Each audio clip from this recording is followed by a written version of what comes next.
1:24, mientras sigue el Consejo de Ministros liderado por el presidente Petro en Montería, la gente en las calles sigue con su drama. Sigue movilizando sus enseres en colchones inflables, en lanchas, intentando salvar lo poquito que les quedó luego de los desbordamientos de los ríos, de la situación de la gente que lo ha perdido casi todo, esperando que el río Sinú baje, al menos en Montería. Recuerden que son varios ríos que se desbordaron, entre ellos también el río San Jorge. Jessica Gutiérrez, regreso con usted a la capital del departamento de Córdoba. Recorrimos 3 de los 13 barrios afectados por las inundaciones en Montería: Vallejo, Rancho Grande y El Dorado, zonas que permanecen en emergencia por las fuertes lluvias. Allí conversamos con varias familias que relataron las pérdidas que han sufrido: electrodomésticos, muebles, herramientas de trabajo y en muchos casos su principal sustento. Algunos incluso perdieron por completo sus viviendas. Ingresamos a sectores donde el nivel del agua sigue siendo crítico. En el barrio Vallejo, uno de los más golpeados por esta emergencia, el agua alcanza la cintura y en algunos puntos llega hasta el cuello a medida que se avanza por sus calles. Pues entre lágrimas, los habitantes nos contaron la angustia y la desesperación que han vivido durante estos días de inundaciones. Muy horrible, perdí todo, herramientas, el taller, todo perdimos, todo digo yo. No, imagínense, esto es muy agotador, esto uno definitivamente es como írsele la vida, los sueños, todo se va en un momento, un minuto se va todo lo que uno durante tanto tiempo ha construido. Pues a las otras personas que sí están más al fondo del barrio.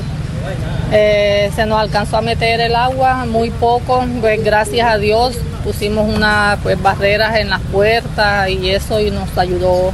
Según el más reciente reporte de la Unidad Nacional para la Gestión del Riesgo, la emergencia ha dejado más de 150.000 personas afectadas, cerca de 1.700 viviendas destruidas y más de 50.000 familias damnificadas. Una situación que hasta ahora es analizada en un Consejo de Ministros liderado por el presidente Gustavo Petro. Jessica, y la otra imagen que ha dejado esta primera etapa del Consejo de Ministros fue la de los alcaldes esperando a las afueras del centro de convenciones porque no les dieron espacio para hacerle las reclamaciones y los pedidos al mandatario. Justamente hay nueva respuesta del presidente Gustavo Petro. Vanessa. Le cuento, Valentina, que a los 10 alcaldes que ayer se quedaron esperando hacer parte del Consejo de Ministros con el presidente Gustavo Petro, pues ya les dio una respuesta el mandatario. Y es que recordemos que ellos ayer sobre las 12:41 de la tarde recibieron un correo electrónico que citaba lo siguiente, abro comillas: por instrucciones del señor presidente de la República, me permito convocarlos al Consejo de Ministros que se llevará a cabo en la ciudad de Montería. Un correo que fue enviado a los 30 alcaldes del departamento de Córdoba y por supuesto al gobernador, y a cuyo llamado respondieron 10 mandatarios. Ellos sobre las 6 de la tarde estuvieron muy puntuales en el recinto. Recordemos que inició el encuentro hacia las 10:30 de la noche, pero no les permitieron el ingreso. Les dijeron inicialmente que era por un asunto logístico, no había sillas para sentarse en el pasillo. Ahí se colocaron en el suelo a esperar a ver qué razón le daban, porque todos tenían una lista de peticiones y también de comentarios al presidente sobre lo que estaba pasando en sus territorios. Al final, lo recibieron fueron unos funcionarios técnicos de la Unidad Nacional de Gestión del Riesgo, pero ante la molestia que tuvieron estos mandatarios, ha respondido el presidente diciendo que no se trataba de una fiesta. Crítica que alcaldes se tiraron por ahí en corredor a decir que no lo recibimos. No, esto es un Consejo de Ministros. Tiene unas normas, unas reglas. No estamos en un foro ni en una fiesta, ni haciendo manifestaciones. Y es que hoy varios alcaldes tomaron la decisión de volver a asistir a Montería para ser parte de la continuidad de este Consejo de Ministros que sobre las 11 de la mañana estuvo iniciando, pero no les permitieron el ingreso y nuevamente se quedaron esperando por ser escuchados por el presidente. En Antioquia, 600 kilómetros de vías afectadas por las inundaciones, por los deslizamientos. Avanza la construcción de planes de mitigación. Héctor, ahí estamos viendo las imágenes. ¿Esto dónde es exactamente, Héctor Santamaría, de Medellín? Pues Ricardo, con las buenas tardes. Eso es entre Mulatos y la zona de Arboletes, es decir, Necoclí y Arboletes, en esa comunicación, en donde recordemos todavía avanza por parte del Ejército Nacional la instalación no de uno, sino dos puentes que se requieren en la zona de Urabá. Igualmente lo que se advierte, Ricardo, es que de esos 660 kilómetros que hoy están afectados, 400 kilómetros son de las vías terciarias, es decir, las zonas más afectadas y apartadas de los cascos urbanos. El gobernador Andrés Julián Julián Rendón, Ricardo aseguró que las dificultades más grandes son en educación por la inundación de las escuelas donde no pueden llegar los niños y la agricultura porque 5.000 hectáreas de diferentes cultivos están arrasadas, especialmente bajo el agua en Urabá. Se necesita hacer la mitigación de esas obras de infraestructura, levantar la infraestructura educativa que hoy nos tiene semiescolarizados a 22.000 estudiantes y también la compensación económica. Quienes vivían del turismo perdieron también el sustento, los cultivadores de plátano, de maracuyá. Ante este panorama avanza la entrega vía aérea de más de 16.000 ayudas humanitarias a los damnificados en esta zona del país. Héctor, y en Cartagena este paso del segundo frente frío mantiene las restricciones para las embarcaciones en la zona insular. Dálida Orozco. Los fuertes vientos y el aumento en la altura de las olas que podrían superar los 3 metros mantienen en alerta a las autoridades en Cartagena, en donde durante esta semana siguen las restricciones para la navegación a la zona insular. Desde el fin de semana y hasta nuevo aviso en la ciudad fue instalada bandera roja en las islas del Rosario, Archipiélago de San Bernardo y Playa Blanca, lo que prohíbe por completo el zarpe de embarcaciones desde y hacia esta zona. Hasta el momento solo está permitido con bandera amarilla, es decir, con precaución, la navegación dentro de la bahía interna y hacia la isla de Tierra Bomba. Entre tanto, en la mañana de este martes se confirmó una lamentable noticia. Fue encontrado el cuerpo del joven chef Samuel Peñate, de 21 años, quien se encontraba desaparecido desde el pasado sábado cuando disfrutaba de un baño de mar en las playas del Laguito. Esta es información exclusiva de Blue Radio. 1:33.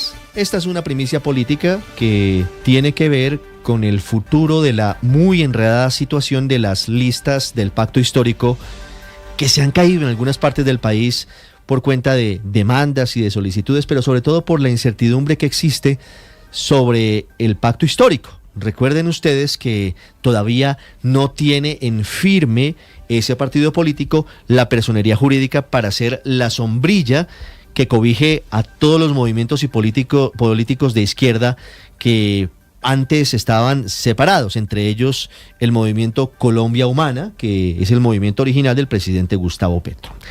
En medio de ese ajedrez político hay una noticia muy importante que se ha conocido hoy en primicia por Blue Radio, y es que el apoderado del movimiento político Colombia Humana, como les digo, el partido del presidente Gustavo Petro, radicó un memorial, así dicen los abogados, ante el Consejo Nacional Electoral, en el que manifiesta que desiste del recurso de reposición que había interpuesto contra la decisión del Consejo Nacional Electoral, que les había ordenado el pago de una multa cercana a los 1.200 millones de pesos por haber sido encontrados corresponsables de las irregularidades en la financiación de la campaña presidencial que llevó a Gustavo Petro a la Casa de Nariño en el año 2022.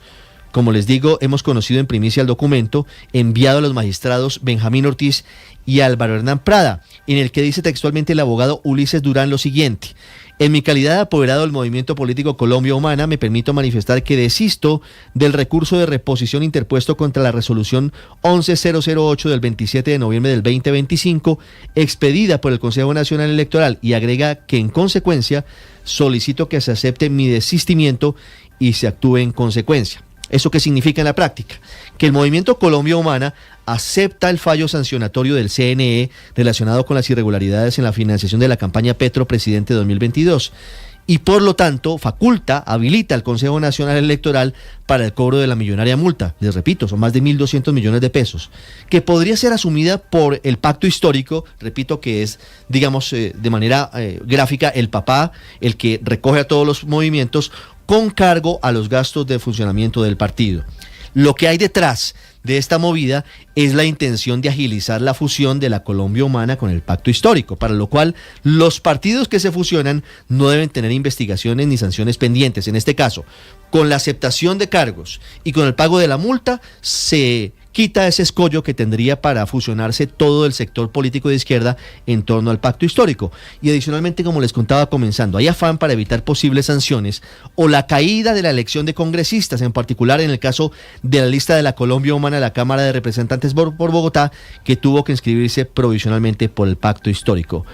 Este es un enredo jurídico-político que es importante porque el movimiento del presidente acepta la sanción del CNE, pagará la multa al pacto histórico y busca agilizar su fusión con la Colombia Humana y el pacto histórico.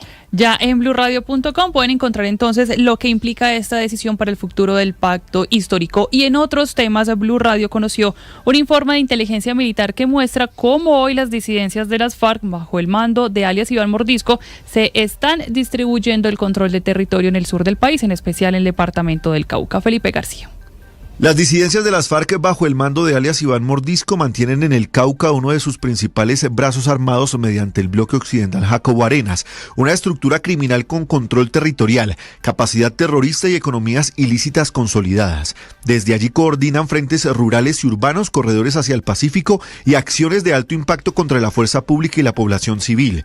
En la cúpula de esta estructura se encuentra Iván Jacobo Hidrobo alias Marlon, máximo cabecilla del bloque señalado por asesinatos de líderes sociales, reclutamiento forzado de menores y expansión violenta en el Cauca, Valle y Nariño. A su lado delinque Jaime Aguilar Ramírez alias Viejo Dionisio, ideólogo y explosivista histórico encargado de coordinar atentados con drones, explosivos y vehículos adaptados. El músculo financiero está bajo Giovanni Gómez alias Maecha, responsable del narcotráfico, la extorsión, el secuestro y la minería ilegal. En el Cauca actúan varias estructuras armadas de las disidencias de Mordisco. La Jaime Martínez, lideradas por alias Jairito, que controla corredores estratégicos en Suárez, Buenos Aires, Morales y Cajibío.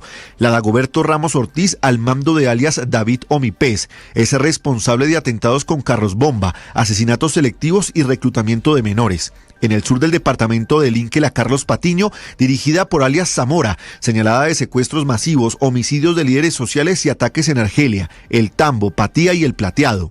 También hace presencia la estructura Andrés Patiño bajo alias Pablo Villa, con injerencia en el macizo colombiano, la estructura 30 Jonier Toro Arenas, responsable de atentados y desplazamientos en Timbiquí y la costa pacífica, y el Frente Urbano Manuel Cepeda Vargas, comandado por alias Sebastián Martínez, enfocado en atentados urbanos, sicariato y apoyo logístico clandestino. Este entramado armado confirma que el Cauca sigue siendo un epicentro estratégico para las disidencias de Mordisco, donde convergen violencia, control ilegal y economías criminales que mantienen en vilo a comunidades rurales y urbanas.